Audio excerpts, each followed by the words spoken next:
hoje o Conexões é especial em comemoração ao Dia da Consciência Negra. Para falar mais sobre a realidade da população negra no Brasil, nós temos aqui no estúdio a professora Ana Rita de Castro, que é secretária para a promoção da igualdade racial, e também Janira Sodré, que é presidente do Conselho Estadual de Igualdade Racial. Bom, para falar um pouquinho mais, secretária, eu gostaria que você avaliasse a implementação do Estatuto da Igualdade Racial, que você mesma citou no primeiro bloco. O que esse Estatuto já tem trazido de bom para essa população? O que ainda falta ser realmente implementado, sair do papel? Isso, o Estatuto ele é uma importante conquista, né, nesses anos todos, né, de luta. A gente percebe que está tendo uma possibilidade maior de organização dos municípios, dos estados, para que o Plano Nacional de Política de Igualdade Racial, ele vira uma realidade nos municípios. Em Goiânia, por exemplo, nós estamos conseguindo fazer um diálogo com todas as secretarias para que elas, a partir da natureza do trabalho que desenvolvem, possam implementar as políticas. Então, em Goiânia, nós já temos em curso um processo de capacitação dos servidores públicos para o enfrentamento do racismo institucional, que é uma das questões importantes colocadas pelo Estatuto, bem como outras políticas a serem implementadas, como a Lei 10.639 e 11.645 por parte da educação, a Política Nacional de Saúde da População Negra também por parte da saúde, né? E a gente conseguiu fazer interlocução com outros órgãos, por exemplo, como a Controladoria, que inseriu no 156 também a questão do racismo também no seu rol de atendimento. Então, a Prefeitura de Goiânia, ela está procurando, né, no âmbito de sua competência, desenvolver ações para que o Estatuto ele se concretize e vire uma realidade em nosso município. Oi, você, Janira, qual a avaliação que faz do Estatuto aí que foi motivado por anos de luta dos movimentos negros, dos parlamentares que apoiaram a causa? O Estatuto foi uma luta de mais de uma década entre no Congresso Nacional, entre a Câmara e o Senado. E, finalmente, quando ele foi homologado pelo presidente da República em novembro de 2012, ele veio com perdas importantes para a população negra, tais como a estruturação federal das cotas nas universidades federais, que depois teve lei complementar, mas uma lei decretada pela presidenta atual para 10 anos apenas, e uma perda fundamental para nós, que foi a questão do território das comunidades quilombolas, garantido na Constituição de 1988, porém não garantido nesta lei complementar, que é o Estatuto, e que foi uma perda capitaneada, infelizmente, pelo senador por Goiás então, Demóstenes Torres, né, que hoje já não é mais senador, mas que desafortunadamente e também dentro de uma negociação que imprimiu perdas.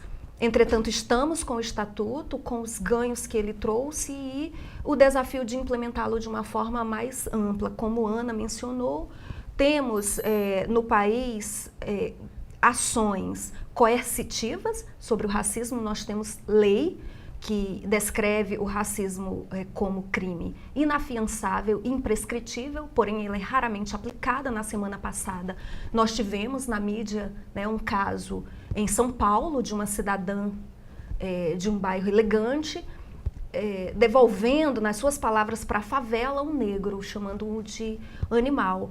E a polícia, chamada para dar o flagrante, pediu a ela que pedisse desculpas a ele e ficou o dito pelo não dito. Isso para exemplificar como as ações coercitivas sobre o racismo no Brasil não atuam. As ações afirmativas, elas são uma luta sobretudo na rede federal de educação superior. A própria UFG aqui em Goiás, né, tem o seu programa e assim em todo o país. E as demais ações afirmativas no país, elas permanecem ainda como uma luta. Não há ainda uma compreensão completa do que significa o racismo como sistema, estruturando a vida da população brasileira e determinando fatores de pobreza e de exclusão para a população negra. Então, Camila, essa oportunidade que nós estamos tendo aqui no Conexões, ela é fundamental para que haja essa interlocução com a sociedade, para que nós possamos apresentar. No Brasil, a expectativa de vida média hoje, ela é de 77,1 um mês, 77 anos e um mês de vida. Se nós pegarmos o conjunto da população, mas quando nós pegamos somente a população negra, a expectativa de vida ela cai quase 4 anos, levando a população negra a uma expectativa de vida de 74 anos, 3 meses. Então, nós observamos que a qualidade de vida, ela é afetada, a qualidade da vida individual das pessoas, isso aí é um dado para que nós possamos observar. Eu havia mencionado sobre a juventude, que o racismo, ele mata na juventude, ele mata na velhice. Quer dizer, é uma operação completa. Dados do DataSUS, que é o sistema de dados do nosso Sistema Único de Saúde, mostraram que uma parturiente negra, ela tem acesso a, no máximo, 70% e, em muitos casos, 40% da dosagem de anestesia em situação de parto. Então, nós observamos que no tratamento que o próprio Estado dá para essa cidadã negra, ela é subtratada. E o que faz com que essa mulher seja subtratada? A ideia de que uma mulher negra, ela suporta mais dor. Então, isso faz parte da operação escravocrata colonial brasileira, né? Muito presente. Né? Então, a importância também da formação desse agente público, seja ele um médico, uma enfermeira, um professor, para dar tratamento a isso naquele equipamento público que chega à população. Sobretudo, nesse caso específico do SUS, a população negra ela é SUS dependente, nós dizemos, porque ela é mais empobrecida, ela não tem dinheiro para pagar plano de saúde, e o ideal mesmo é que o SUS atenda 100% da população.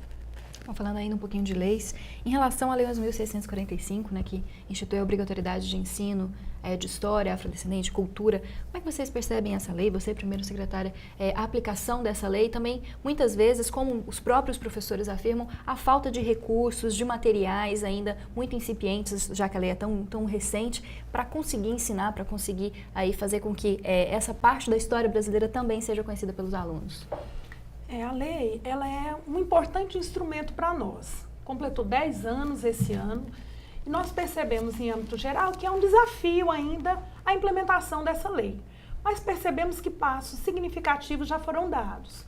O município de Goiânia tem investido significativamente na capacitação de professores, né, na aquisição de alguns materiais para que no chão da escola essa discussão possa acontecer. Mas percebemos que podemos avançar ainda mais, né? Precisamos que cada professor, professora também busque, né, na sua comunidade promover esse debate, essa discussão.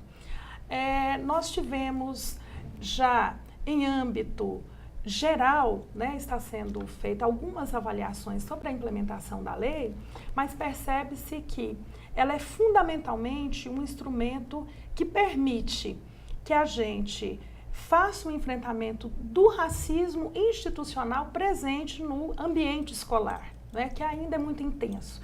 Mas a gente percebe com otimismo, né, o projeto que está em curso, mas com grande preocupação a invisibilidade e a ausência dessa discussão nas instituições particulares. Outro dia eu tive uma experiência de conversar com uma pessoa que falou: nós não precisamos discutir a questão racial em nossa escola porque não temos negros aqui, né, para perceber o nível de ainda desconhecimento de algumas pessoas, né, que devem promover em suas instituições esse tipo de debate. E você, Janeira, como é que você percebe a educação como uma forma aí para melhorar essa condição do negro atualmente? A educação é a chave da mudança de mentalidade, né, sobre quaisquer aspectos que nós tratemos.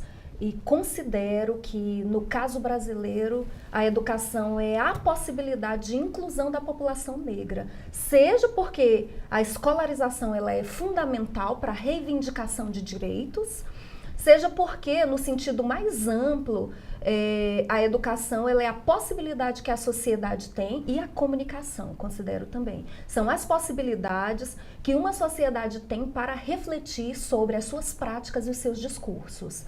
Então, eu diria que a Lei 10.639, ela é uma lei de sinalização extremamente importante para a comunidade negra. O ensino da história da África e da cultura afro-brasileira é uma bandeira do movimento negro desde a década de 1930, quando foi criada a Frente Negra Brasileira, o primeiro movimento republicano organizado por negros líderes no ambiente urbano. né? Então, no início da República, poucas décadas depois da abolição. E somente no ano de 2003, o Brasil conseguiu estruturar essa ideia numa lei. Foi a sinalização, evidentemente, do governo que então iniciava no Brasil para a comunidade negra. E hoje, aos 10 anos, quando a lei deveria estar implementada, nós já temos passos. Entretanto, nós ainda não temos uma estruturação no conjunto da rede. Como foi mencionado, a rede pública ela tem avançado, a Ana Rita trouxe aqui esse dado, mas a rede de educação brasileira, no seu conjunto, mesmo a pública ainda não avançou como deveria. Muitas universidades ainda não trouxeram para os professores em formação, né, essa formação inicial. Não temos ainda no conjunto do professorado a formação continuada e, mais grave ainda, no campo da gestão da educação pública, que eu já mencionei a questão do orçamento. Sobretudo, o nosso desejo é que no projeto político-pedagógico de cada escola desse país, da rede pública ou privada, nós tenhamos a ideia de que o Brasil é uma sociedade formada por 51,7% de população negra. Então, onde haja ou onde não haja um negro fisicamente ali, o Brasil ele foi construído por metade dessa população. Esse é um ponto, né? Que então, nesse sentido, o Dia da Consciência Negra no Brasil, ele não é um dia da população negra, ele é um dia da consciência nacional. Nós estamos tratando de mais da metade de brasileiros. Mudando um pouquinho de temática, na entrevista com o Joel Zito, que é um cineasta que veio para o circuito da consciência negra, ele falou um pouco da relação do negro com a sua imagem na TV, no cinema, ainda essa imagem muito estereotipada, que demonstra um pouco desse racismo, às vezes até velado, que o Brasil ainda tem. Como é que você enxerga a imagem do negro na mídia, a imagem do negro na comunicação de forma geral? Eu vou falar de dois aspectos que são muito importantes na sociedade brasileira. Um é a teledramaturgia, né, a novela. Nela, nós temos as novelas de época marcando uma presença escrava, os negros no passado. E quando é uma novela ambientada no período contemporâneo, os lugares estereotipados da presença tradicional dos negros na sociedade brasileira. É o porteiro, é o motorista, é a empregada doméstica. Quando não, mais triste ainda, a hipersexualização das mulheres negras, etc. Então, ainda são lugares muito marcados. E no telejornalismo, a invisibilidade quando se trata de temas de positivação, né? E uma hiperrepresentação quando se trata de temas relacionados à violência e à presença policial. Então, quer dizer, nós ainda temos muito para avançar. Evidentemente que as crianças negras, os adolescentes e os jovens têm a sua psique afetada por uma representação extremamente negativa, fazendo com que os adultos negros também, muitas vezes, tenham dificuldade de lidar com a sua identificação, com a sua identidade. Esse é um dos temas difíceis no Brasil, né? De afirmar-se negro ainda é um desafio para muitas pessoas.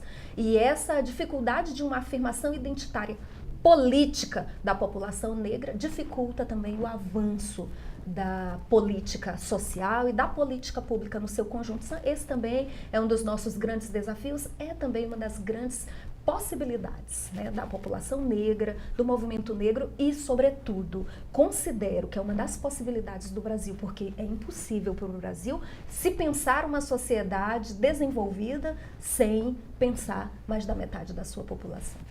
Bom, para finalizar, Ana, gostaria que você divulgasse um pouquinho a programação que acontece até o dia 30 de novembro, né, que a população de Goiânia, de Goiás também, de forma geral, pode ter acesso.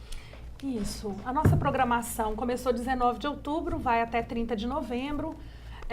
Tivemos várias atividades importantes, mas quero fazer um convite especial. No dia 20 de novembro, nós faremos uma caminhada da igualdade racial.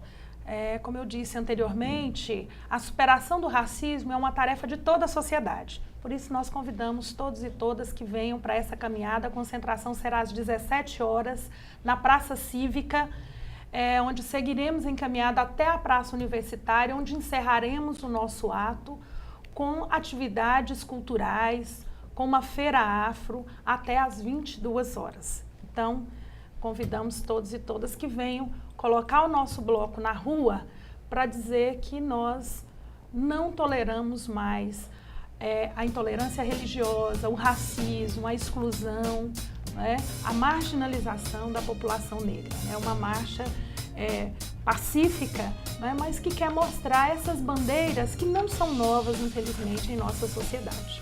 Bom, Ana, agradeço muito a sua presença, muito obrigada. Agradeço, estamos à disposição. Maiores informações em relação ao circuito podem ser adquiridas, né, no site da Prefeitura de Goiânia, bem como em nossa secretaria, em nossa página no Facebook. Bom, Jamila, também agradeço muito a presença, obrigada por trazer essa discussão tão interessante para a gente. Agradeço, digo que estarei presente na caminhada pela igualdade racial e enfrentamento ao racismo, e convido a toda a população a também se fazer presente e estarmos na rua dizendo que o racismo não combina com democracia e participação.